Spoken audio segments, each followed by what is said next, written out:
കഴിഞ്ഞ 8 വർഷക്കാലമായി കേരളം ഭരിക്കുന്ന ഇടതുപക്ഷ സർക്കാരിന് 2019-ലും 2024-ലും നടന്ന ലോക്സഭാ തെരഞ്ഞെടുപ്പുകളിലെ വലിയ പരാജയമുണ്ടാക്കിയ ക്ഷീണം ചെറുതൊന്നുമല്ല. എന്നാൽ എന്തുകൊണ്ട് പരാജയപ്പെട്ടു എന്നതിൻ്റെ ചർച്ച സംസ്ഥാന തലത്തിലോ അല്ലെങ്കിൽ പ്രാദേശിക തലത്തിലോ നിലനിൽക്കുന്ന ഒന്നായിട്ടല്ല ഇപ്പോഴുള്ളത്.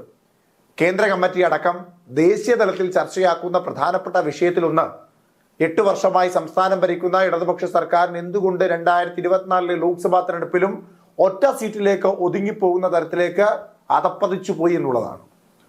ഒപ്പം BJP നാളിതുവരെ അക്കൗണ്ട് തുറന്നിട്ടില്ലാത്ത കേരളത്തിൽ എങ്ങനെ BJP അക്കൗണ്ട് തുറന്നു? ഇടതുപക്ഷ കേന്ദ്രങ്ങളിൽ നിന്ന് BJP എങ്ങനെ വോട്ടുകൾ ചോർത്തിയെടുത്തു? പ്രത്യേകിച്ച് സമര പോരാട്ട ചരിത്രമുറങ്ങുന്ന ആലപ്പുഴ പോലെയുള്ള ഇടങ്ങളിൽ നിന്ന്, കണ്ണൂർ പോലെയുള്ള പാർട്ടി ഗ്രാമങ്ങളിൽ നിന്ന് എങ്ങനെ BJP വോട്ടുകൾ പിടിച്ചെടുത്തു? അതിന്റെ പ്രധാന കാരണം ഭരണവിരുദ്ധ വികാരമാണ് എങ്കിൽ എങ്ങനെ ആ ഭരണവിരുദ്ധ വികാരമുണ്ടായി? അതിന് കാരണക്കാർ ആരൊക്കെയാണ്? അത് എങ്ങനെ മറികടക്കാം? ജനങ്ങളുമായി ഇടതുപക്ഷത്തിന് അകൽച്ച ഉണ്ടായിട്ടുണ്ടോ? ആ അകൽച്ചയ്ക്ക് കാരണം ആരാണ്? എങ്ങനെയാണ് ജനങ്ങൾ സർക്കാരുമായി അകന്നുപോയത്? ഇങ്ങനെ നിരവധി ചർച്ചകളായിരുന്നു കേന്ദ്ര കമ്മിറ്റിയിൽ ഇടതുപക്ഷത്തിനെതിരായി അല്ലെങ്കിൽ കേരളം ഭരിക്കുന്ന പിണറായി സർക്കാരിനെതിരായും ഒക്കെ കേന്ദ്ര കമ്മിറ്റിയിൽ ഉയർന്നത്. എന്നാൽ മുഖ്യമന്ത്രി പിണറായി വിജയനെതിരെ ഭരണവിരുദ്ധ വികാരം ഉണ്ടായി എന്നത് തള്ളിക്കളയാത്ത നേതാക്കന്മാരും കേരളത്തിലെ ഇടതുപക്ഷത്തിലുണ്ട്. ലോക്സഭാ തെരഞ്ഞെടുപ്പിലെ പരാജയം മറികടക്കാൻ ജനങ്ങളെ കേൾക്കാൻ CPM കേന്ദ്ര കമ്മിറ്റി തീരുമാനിച്ചിരിക്കുന്നു. പാർട്ടിയോടുള്ള വിരോധം ഇല്ലാതാക്കണമെന്നാണ് നിർദ്ദേശം നൽകിയിരിക്കുന്നത്. മതസാമുദായിക സംഘടനകൾ CPMനെതിരെ പ്രവർത്തിക്കുന്നുണ്ട് എന്നതാണ് അവരുടെ കണ്ടെത്തൽ. എന്നാൽ മതസാമുദായിക സംഘടനകളുടെ എതിർപ്പ് മാത്രമല്ല തോൽവിക്ക് കാരണമെന്നും കണക്ക് കൂട്ടുന്നുണ്ട്. അടിസ്ഥാന ജനവിഭാഗങ്ങൾക്കിടയിലെ വോട്ട് പാർട്ടിയിൽ നിന്നും ചോർന്നു പോയിരിക്കുന്നു. അതായത് കാലങ്ങളായി ഇടതുപക്ഷത്തിന് വോട്ട് ചെയ്തിട്ടുള്ള SC വിഭാഗത്തിൽപ്പെട്ട, ഈഴവ സമുദായത്തിൽപ്പെട്ട, താഴെ തട്ടിൽ പ്രവർത്തിക്കുന്ന ജനങ്ങളെല്ലാം ഇടതുപക്ഷത്തിൽ നിന്ന് BJPക്ക് അനുകൂലമായി വോട്ട് ചെയ്തിരിക്കുന്നു. അങ്ങനെ തോൽവിക്ക് കാരണങ്ങൾ പലതാണ് കേന്ദ്ര കമ്മിറ്റിയിൽ ഉന്നയിച്ചത്. കമ്മ്യൂണിസ്റ്റ് ആശയങ്ങൾ തിരികെ പിടിച്ചാൽ ജനങ്ങൾ തിരിച്ചു വരുമെന്നും കേന്ദ്ര കമ്മിറ്റി വിലയിരുത്തുന്നുണ്ട്.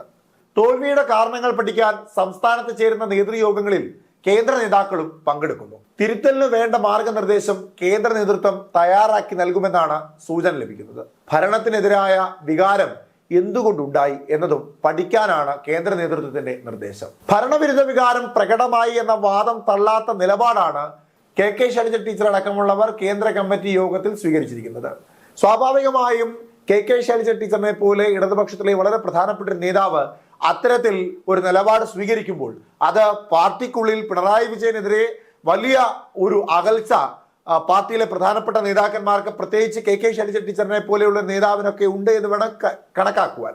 അത് ഇന്നൊന്നും ആരംഭിച്ചതല്ല എന്നും പറയുവാൻ സാധിക്കും. കാരണം 2021 നിയമസഭാ തെരഞ്ഞെടുപ്പിൽ ഒരു തവണ മത്സരിച്ച് മന്ത്രിമാരായവരൊന്നും പിന്നീട് വരണ്ട എന്ന് പറയുന്നതിന്റെ പ്രധാന കാരണം 2021 നിയമസഭാ തെരഞ്ഞെടുപ്പിൽ ശൈലജ ടീച്ചറെ മുഖ്യമന്ത്രിയാക്കണമെന്നൊരാവശ്യം പാർട്ടിക്കുള്ളിൽ നിന്നും പുറത്തു നിന്നും കാര്യമായി തന്നെ ഉടലെടുത്തിരുന്നു. ഈ സാഹചര്യത്തിലാണ് രണ്ടാമത് പിന്നെയും മന്ത്രിയാകേണ്ട എന്നൊരു തീരുമാനം ഏകപക്ഷീയമായ സ്വരത്തിൽ മുഖ്യമന്ത്രി പിണറായി വിജയൻ സ്വീകരിച്ചത്. എന്നാൽ അത് എന്തുകൊണ്ട് പിണറായിക്ക് മാത്രം ബാധകമാകുന്നില്ല എന്ന ചോദ്യം അന്ന് പാർട്ടിക്കുള്ളിൽ നിന്ന് കാര്യമായി ഉയർന്നിരുന്നതാണ്. പക്ഷെ പിന്നീട് എപ്പോഴും അത് നിശബ്ദമായി പോയി. അതും പോരാതെ 2026 നിയമസഭാ തെരഞ്ഞെടുപ്പിൽ ഒരുപക്ഷെ KK ശൈലജ ടീച്ചർ മുഖ്യമന്ത്രിയായി തീരുമോ എന്നുള്ള ഭയത്തിന്റെ പുറത്ത് കേന്ദ്രത്തിലേക്ക് അയക്കുവാനുള്ള നീക്കവും നടന്നു. വടകരയിൽ അവരെ സ്ഥാനാർത്ഥിയാക്കി. പക്ഷേ ഷാഫി പറമ്പിലിനെ കൊണ്ട് മത്സരിപ്പിച്ച് കോൺഗ്രസ് ശൈലജ ടീച്ചറെ പരാജയപ്പെടുത്തി. ആ സമയത്ത് P ജയരാജൻ അടക്കമുള്ള ഇടതുപക്ഷത്തിലെ വളരെ പ്രധാനപ്പെട്ട ഒതുക്കപ്പെട്ട നേതാക്കന്മാരൊക്കെ പറഞ്ഞതും KK ശൈലജ ടീച്ചറെ മുഖ്യമന്ത്രിയാക്കുവാൻ വേണ്ടിയാണ് ജനങ്ങൾ പരാജയപ്പെടുത്തിയത്. അതിന് മറ്റൊരു ധ്വനി കൂടിയുണ്ട്. ഒരിക്കൽ കൂടി പിണറായി വിജയൻ പറയുന്ന വ്യക്തികളോ കേരളത്തിന്റെ മുഖ്യമന്ത്രിയാകാൻ പാടില്ല. കേരളത്തിന്റെ അടുത്ത മുഖ്യമന്ത്രി ആകുന്നത് KK ശൈലജ ആയിരിക്കണമെന്ന വാദമാണ് അന്ന് P ജയരാജൻ ഉയർത്തിയത്. ഇത്തരത്തിൽ പാർട്ടിക്കുള്ളിലെ പടലപ്പിണക്കങ്ങളുടെ മറ്റൊരു മുഖമായിട്ട് തന്നെ ആയിരിക്കണം ശൈലജ ടീച്ചർ കേന്ദ്ര കമ്മിറ്റിയിൽ മുഖ്യമന്ത്രി പിണറായി വിജയനെ അംഗീകരിച്ചുകൊണ്ട് അല്ലെങ്കിൽ അനുകൂലിച്ചുകൊണ്ട് അല്ലെങ്കിൽ സംസ്ഥാന സർക്കാരിനെ അനുകൂലിച്ചുകൊണ്ട് നിലപാട് സ്വീകരിക്കാതിരുന്നത്. ഇങ്ങനെ പല ധ്രുവീകരണ അഭിപ്രായങ്ങളും കേന്ദ്ര കമ്മിറ്റിയിൽ ഉയർന്നിരുന്നുവെങ്കിലും അവിടെ വളരെ പ്രാധാന്യത്തോടെ കണ്ടത് സംസ്ഥാന സർക്കാരിന്റെ പരാജയം തന്നെയായിരുന്നു. ദേശീയ തലത്തിൽ കോൺഗ്രസുമായി ചേർന്ന് നിന്നത് കേരളത്തിൽ പാർട്ടിയെ ബാധിച്ചു എന്ന വാദം സംസ്ഥാന ഘടകം ഉയർത്തിയെങ്കിലും കേന്ദ്ര കമ്മിറ്റിയിലെ ചർച്ചയിൽ കൂടുതൽ അംഗങ്ങൾ ഇത് നിരാകരിക്കുകയായിരുന്നു.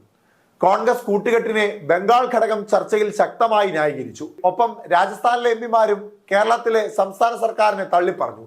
കാരണം രാജസ്ഥാനിൽ പോലും ഇടതുപക്ഷം വിജയിച്ചതിന്റെ പ്രധാന കാരണത്തിലൊന്ന് ഇന്ത്യ സഖ്യം തന്നെയാണ് എന്ന്. കേരളത്തിൽ എന്തുകൊണ്ട് ഇന്ത്യ സഖ്യത്തിലേക്ക് എത്തിയില്ല? സ്വാഭാവികമായും കാലങ്ങളായി ബദ്ധവൈരികളായി പോരാടുന്ന ഇടതുപക്ഷവും കോൺഗ്രസും ഒറ്റക്കെട്ടായി നിന്നാൽ അത് BJPക്ക് അനുകൂലമായ രീതിയിലേക്ക് കേരള രാഷ്ട്രീയ സാഹചര്യം മാറുവാൻ സാധ്യത ഏറെയാണ് എന്ന കണക്കുകൂട്ടലാണ് ഇന്ത്യ സഖ്യ രൂപീകരണം കേരളത്തിൽ സാഫല്യമാകാതെ പോയത്. എന്നാൽ അത് വലിയ തിരിച്ചടിയായത് ഇടതുപക്ഷത്തിനാണ്. കാരണം ഇന്ത്യ സഖ്യത്തിന്റെ ഭാഗമാണോ എന്ന് ചോദിച്ചാൽ അല്ല എന്നും, അല്ലേ എന്ന് ചോദിച്ചാൽ ആണ് എന്നും പറയേണ്ട തരത്തിലേക്ക് ഒരു സ്ഥിതിവിശേഷം അവിടെ ഉണ്ടായി.